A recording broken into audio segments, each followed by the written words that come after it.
My baby is so handsome today and we are here again at school. Kaya lang inuubo siya. Guys, ano ba talagang gagawin ko? I do not really know na. Because here in school, parang sobrang kawawa naman yung baby na lagi ko siyang dinadala at hindi ko alam. Hindi kasi siya nakakatulog ng maayos, hindi siya nakakapagpahinga.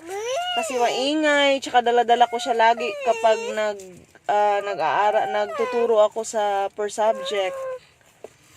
So, yung isa ko namang anak, si Kevin. Kevin, say hi.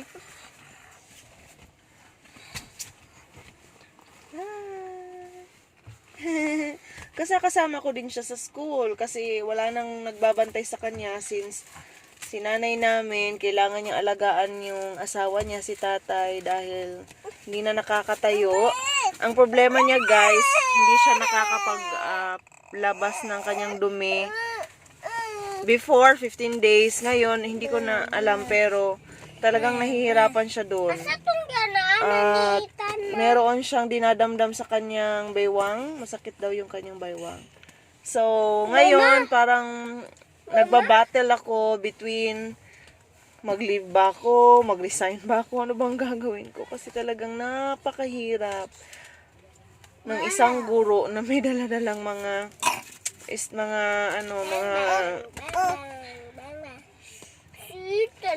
anak sa school. Parang hindi naman din, buti na lang ngayon, hindi masyadong busy. I mean, hindi, mayroon kasi kaming evaluation, kaya yung ginagawa lang namin, maliban sa naglilinis kami sa paligid, nagtatanim kami for our GPP.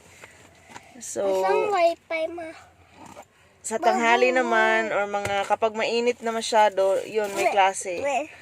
So guys, pakitulungan naman ako. Baka meron kayong mga suggestions. Ano yung pwede nyong i-advise sa akin. Oh, kuya. Ganito sila palagi. Makulit kasi yung isa. Laging nangungulit sa kanyang kapatid. So umiiyak ang natatalo. Umiiyak. Yan daw yan. Daw. Yung isa. Bigay kuya. Bibi Tantan.